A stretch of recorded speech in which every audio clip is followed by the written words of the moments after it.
Rearranging equations to plot a straight line graph. Here we have a graph of y against x. If the line goes like this and has gradient of m and y-intercept of c, it follows the general equation of the straight line graph, y is equal to mx plus c. We can easily find the values of m and c from the graph, and therefore find the equation of the relationship shown. A curve is much harder to analyse. For example, this is the curve of y is equal to x squared.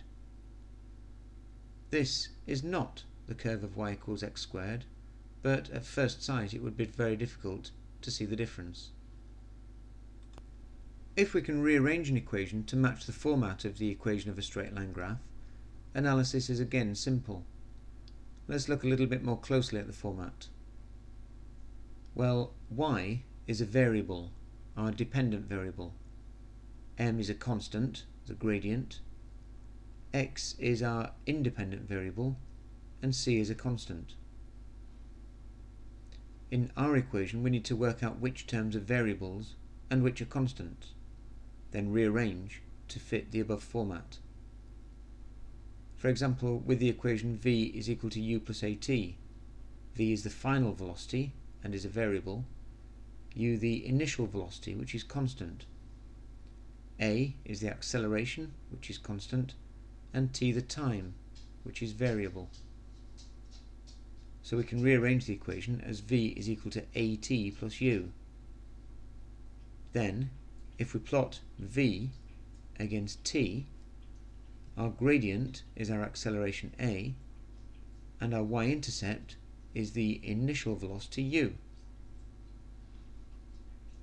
For the equation v squared is equal to u squared plus 2as, well, v again is a variable, u is a constant, a is a constant, and s is a variable. So we can write v squared is equal to 2as plus u squared. This is y is equal to mx plus c. So we plot v squared as our y value, s as our x value, the gradient is 2a, and our intercept is u squared. For the equation s is equal to ut plus a half at squared, where s is the distance, which is a variable, u the initial velocity, which is a constant, t the time, which is variable, a the acceleration, which is constant, and t again the time, which is variable. So here we have two variables, but if we divide throughout by t, we end up with s over t is equal to u plus a half at. We can rearrange to get s over t is equal to half at plus u. Now we have y is equal to mx plus c. So we can plot s over t as our y value against time t as our x value. The gradient is then half a, and the y-intercept is u. For this equation, the terminal potential difference V is a variable, the power supply EMF is a constant, the current is a variable, and the internal resistance is a constant.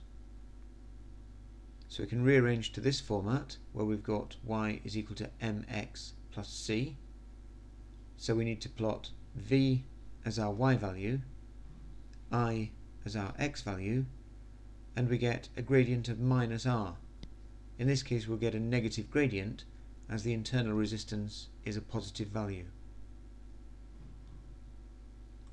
Here we have the equation for the fundamental frequency f of a string of length L under tension T with mass per unit length mu. If we're changing the length and finding the fundamental frequency, then this format will work, where we have y as our fundamental frequency, m as this part of the equation, times our x value of 1 over L. So we need to plot the fundamental frequency against 1 over L, giving a gradient as a half the square root of the tension over the mass per unit length. There's no y-intercept, it passes through the origin. Here we have the same equation, but this time we're going to change the mass per unit length and find its effect on the frequency. So now we need to rearrange like this, where we now have y as our fundamental frequency again, root t over 2l as our gradient m, and our x value will be 1 over the square root of mu, the mass per unit length. So we plot frequency against 1 over root mu and get the gradient as the square root of tension over 2l.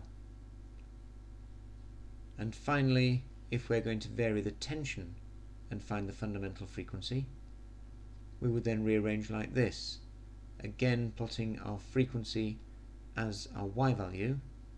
Now we have the gradient as 1 over 2l root mu, and our x value is the square root of tension. So we plot frequency against root tension and get gradient as 1 over 2l root mu.